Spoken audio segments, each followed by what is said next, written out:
नमस्कार, follow up देख रहे हैं आप। मैं आपके साथ अभिषेक पीयूष। आपको बता दें कि जमशेदपुर में बीते 19 जनवरी को मानगो के ट्रांसपोर्टर संतोष सिंह की हत्या 3 आरोपियों ने उनके घर से थोड़ी ही दूर पर उन्हें दिन दहाड़े गोली मारकर कर दी गई थी। इसी मामले की गुत्थी जो है वो जमशेदपुर की पुलिस ने सुलझा ली है और मामले में कुल 7 आरोपियों को गिरफ्तार करके जेल भेजा है। आपको बता दें कि जैसा कि पुलिस ने जानकारी दी है कि 2014 में डब्बू दीक्षित की हत्या जो है वो मानगो में हुई थी। इसी मामले में संतोष सिंह जो है वो नामजद थे और इसके बाद जो है इसी घटना को जोड़ते हुए जो है वर्चस्व की लड़ाई में संतोष सिंह की हत्या जो है वो डब्बू दीक्षित के बेटे रोहित दीक्षित के द्वारा इसकी साजिश रची गई है। इसकी हत्या करने के लिए डब्बू दीक्षित के बेटे रोहित दीक्षित ने पूरी प्लानिंग की और इस प्लानिंग में अपने अन्य साथियों को जो है इसमें शामिल किया, जिसके बाद इस हत्याकांड को अंजाम दिया गया है। इस पूरे मामले में पुलिस ने 2 आरोपियों को जो है उसकी गिरफ्तारी दिल्ली से की है और वही जो 5 अन्य अपराधी है उसकी गिरफ्तारी जमशेदपुर से हुई है। इस पूरे मामले में जमशेदपुर के एसएसपी किशोर कौशल का क्या कुछ कहना है, आइए आपको सुनाते हैं। दिनांक 19/1/25 को संध्या में एक फायरिंग के द्वारा हत्या का मामला मानगो थाने में दर्ज कराया गया था, जिसमें कि संतोष सिंह नाम के एक व्यक्ति की हत्या कुछ अज्ञात अपराध कर्मियों के द्वारा करने का मामला प्रथम दृष्टया सामने आया। प्राथमिकी में कई लोगों पर नामजद अभियुक्त बनाते हुए प्राथमिकी दर्ज की गई और इस दौरान जब अनुसंधान आगे बढ़ा, पुलिस अधीक्षक नगर के नेतृत्व में एक टीम कार्य कर रही थी, तो सर्वप्रथम 2 अभियुक्तों की इसमें गिरफ्तारी की गई। रौनक सिंह की दिल्ली से और निखिल सिंह को मानगो थाना क्षेत्र से गिरफ्तार किया गया और अभी पिछले दिन कुल मिलाकर के 5 अपराध कर्मियों की गिरफ्तारी हुई है, जिसमें रोहित दीक्षित, शुभम कुमार, विमल गोप, विवेक कुमार तिवारी और अंकित शर्मा, ये 5 अपराध कर्मी इसमें शामिल हैं। घटना में जो 2 हथियार प्रयुक्त हुए थे, एक देसी कट्टा और एक पिस्टल और एक जिंदा कारतूस भी बरामद हुआ है। साथ ही साथ एक स्कूटी जिसका उपयोग अपराध कर्मियों ने वहां आने और भागने के लिए किया था, वो स्कूटी भी बरामद हुई है। तो कुल मिलाकर के इसमें अभी तक 7 अरेस्टिंग्स हो चुकी है। कुछ और लोगों की संलिप्तता की बात इसमें सामने आई है, जिस पर कि और गहनता से अनुसंधान किया जा रहा है, छापेमारी की जा रही है। उम्मीद है कि वो भी जल्द ही पुलिस की गिरफ्त में होंगे।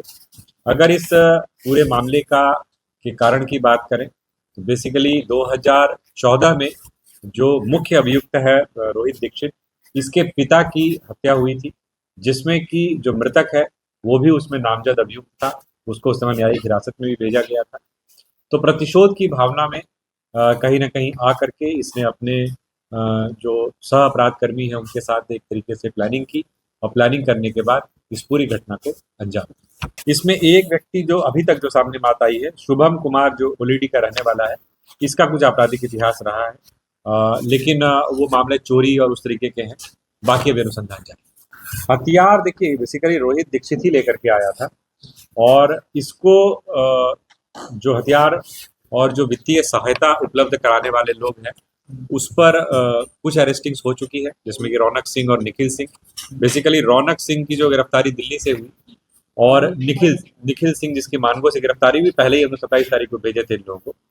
तो बेसिकली रौनक सिंह और निखिल सिंह ये दोनों ही एक तरीके से वित्तीय सहायता भी इनको उपलब्ध कराते थे और पूरी प्लानिंग में रौनक यहाँ प्लेस ऑफ अकरेंस पे भले उस समय नहीं था मौजूद, लेकिन उसने पूरी प्लानिंग में एक तरीके से एक क्रिमिनल कॉन्स्पिरेसी करने में एक अहम भूमिका निभाई। और निखिल सिंह न केवल कॉन्स्पिरेसी में शामिल था, उसको वित्तीय रूप से उस तरीके से मदद किया, साथ ही साथ उसने रेकी करने में भी उसकी महत्वपूर्ण भूमिका। 3 अपराध कर्मी फायरिंग करने की पूरी घटना में शामिल थे, रोहित दीक्षित के द्वारा, विमल गोप के द्वारा और शुभम कुमार सीधी फायरिंग में शामिल थे। विवेक कुमार तिवारी और अंकित शर्मा जो है वो रेकी करने में शामिल। पिछले दिनों काशीडीह में भाजपा नेता अभय सिंह के भगना के ऊपर फायरिंग की घटना को अंजाम दिया गया था। इस मामले में भी पुलिस ने हथियार को बरामद कर लिया है, साथ ही एक आरोपी को भी गिरफ्तार करके जेल भेजा है। आइए आपको बताते हैं कि इन मामलों में पुलिस का क्या कुछ कहना है।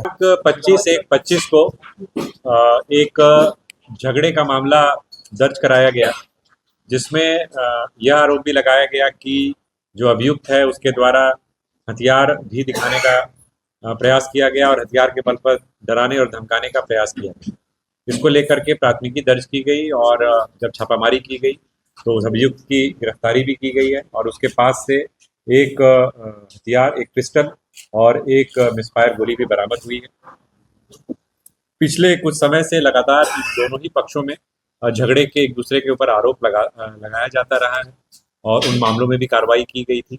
उसी क्रम में ये सूचना मिली थी जिस दौरान छापामारी कर इस अपराधकर्मी की, इस अभियुक्त की गिरफ्तारी की। गोल, जहां 27 वर्षों के सफर में 17,000 से भी अधिक छात्रों ने डॉक्टर एवं इंजीनियर बनकर भरे सफलता की ऊंची उड़ान, जहां साधारण छात्र भी झारखंड टॉपर्स बनकर बना रहे इतिहास। दूरदर्शी शिक्षाविद श्री विपिन सिंह के मार्गदर्शन में मेडिकल एवं इंजीनियरिंग के लाखों छात्रों के लिए आशा की किरण के रूप में गोल, nation's leading institute. Followup.in. Like, share, and subscribe. www.thefollowup.in